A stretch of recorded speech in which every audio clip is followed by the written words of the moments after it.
Friends, আবার next ভিডিওতে চলে এসেছি। ডিম কষা বানাবো এবার। তো কী করে বানাচ্ছি তোমরা দেখো। এখানে একটুখানি নুন দিলাম, একটু হলুদ দিয়ে দিলাম। এখানে আমি কড়াইতে তেল বসিয়ে রেখে দিয়েছি, তেলটা গরম হয়ে গেছে। এবার এখানে একটা শুকনো লঙ্কা দিয়ে দিলাম ফোড়নের জন্য, একটু জিরে ফোড়ন দিয়ে দিলাম, দুটো এলাচ ফোড়নে দিয়ে দিলাম। ভালো করে গরম করে নেওয়া হচ্ছে। এবার আমি ডিমগুলোকে ভালো করে একটুখানি এরকম লবণ হলুদ দিয়ে মেখে নিলাম।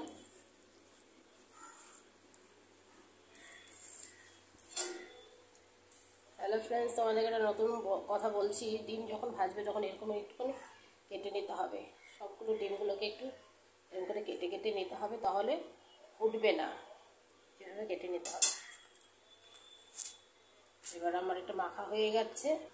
এবার আমি এখানে কড়াইয়ের মধ্যে যে তেলটা দিয়েছিলাম, এখানে ডিমগুলোকে ভেজে নিচ্ছি। একে একে সবগুলো ডিম আমি ভেজে নেব। সবগুলো ডিমই ভেজে নিচ্ছি। লাল লাল হয়ে গেলে নামিয়ে নেব। আর এখানে আমি করেছি পেঁয়াজ কাঁচা লঙ্কা এগুলো সব একটু থেতো করে নিয়েছি। মিক্সিতে করিনি, কারণ মিক্সিতে করলে একদম নরম হয়ে যায়, সেটা ভালো লাগে। একটু এরকম টাইপের করেছি। সিন্দুরা দিয়ে আমি একটুখানি এরকম থেতো করে নিয়েছি। এখানে আলুটা ভাজা হয়ে গেছে, ফুলকপিটা ভাজা হয়ে গেছে। এবার আমি এরকম ডিম ভাজা হয়ে গেলে ডিমগুলো কোথায় নেবো। শর্টকাটে রান্না, গরম গরম ভাতের সাথে খুবই টেস্টি খাবার। আপনারা এরকম ঠান্ডার মধ্যে এরকম রেসিপি বাড়িতে বানিয়ে খেতে পারেন। দেখতে থাকেন কেমন করে বানাচ্ছি। হ্যালো ফ্রেন্ডস, এবার ডিমগুলো ভাজা হয়ে আসছে, একটু লাল লাল হয়ে গেছে।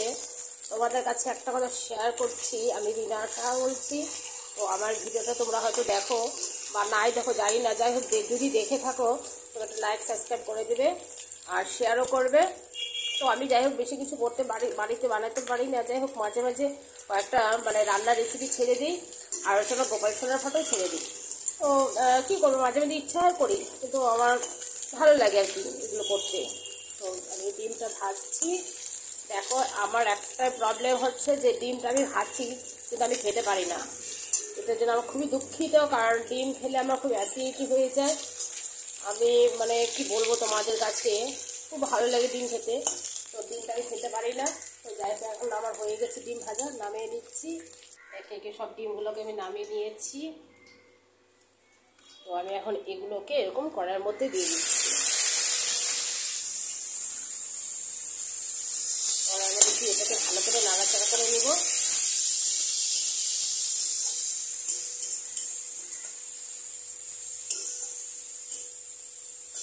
সেম মাংসর প্রসেসেই রান্না করছি, কারণ মাংসতে যা যা দিতে হয় সেগুলো সবই দিয়েছি এখানটায়। পেঁয়াজ, রসুন, আদা, কাঁচা লঙ্কা।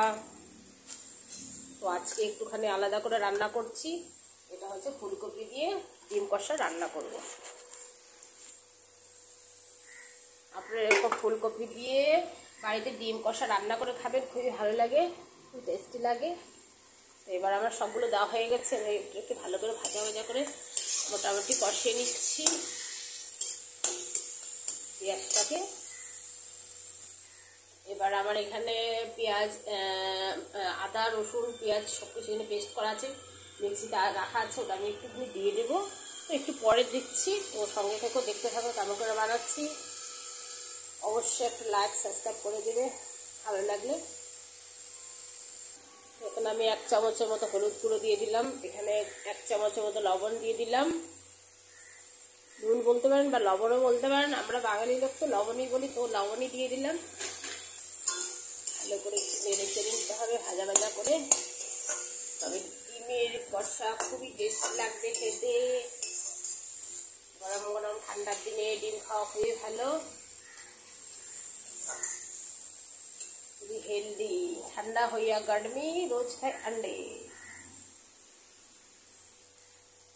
এবার আমি এখানে যে জিরে বাটাটা ছিল সেটা 1 চামচের মতো এখানে দিয়ে দিচ্ছি।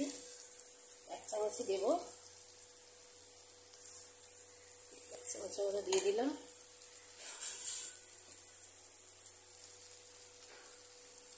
এবার আমি কিছুটা হালকা একটু জল দিয়েছি, তাহলে জিনিসটা খুবই গ্রেভি টাইপের হবে, খুব সুন্দর হবে। ওটা আমার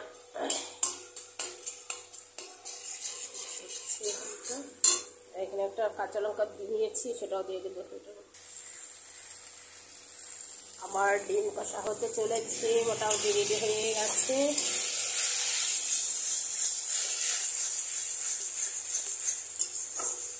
ভালো করে নাড়াচাড়া করে নিতে হবে। এবার আমি ফুলকপি আর আলুটা দিয়ে দিচ্ছি। এগুলো ফুলকপি আলু সেদ্ধ ভাজা করে রেখে দিয়েছিলেন, ফুলকপিটা দিয়ে দিলাম।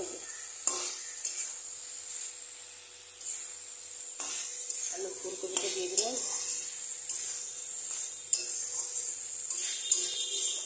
জানি না বন্ধুগণ কেমন হবে, ভালোই লাগবে মনে হচ্ছে। তো গন্ধটা ভালোই বেরিয়েছে। আপনারা এভাবে বাড়িতে বানিয়ে খেতে পারেন। ফুলকপি দিয়ে মাংস না হলেও আপনারা এবার ডিম কষা বাড়িতে বানিয়ে খেতে পারেন। সরি, মাংসটা ভুল বলেছি। তো ডিম কষা করতে পারেন ফুলকপি দিয়ে, খুব টেস্টি লাগবে। এবারে আমার মোটামুটি ডিমের কষাটা হয়ে গেছে। আমি একটুখানি জল দিয়েছি, কারণ একটুখানি আমি একটু রসটা রাখবো তো ভাত দিয়ে খাওয়ার জন্য। আপনারা চাইলে একদম কষাও বানাতে পারেন বা একটু জল দিয়ে একটু পাতলাও করতে পারেন। এবার আমি ডিমগুলোকে দিয়ে দিচ্ছি একে একে। ডিমগুলো সবগুলোকে দিয়ে দিলাম। আমি পুরোটা কাঁচা লঙ্কা দিয়ে করেছি, যার জন্য একটু কালারটা এরকম এসেছে। তো আপনারা লঙ্কা গুঁড়ো দিয়ে করতে পারেন। এবার আমার ডিমের রেসিপি রেডি, ডিম কারি রেডি হয়ে গেছে। গরম গরম ভাতের সাথে পরিবেশন করুন, খুবই টেস্টি লাগবে।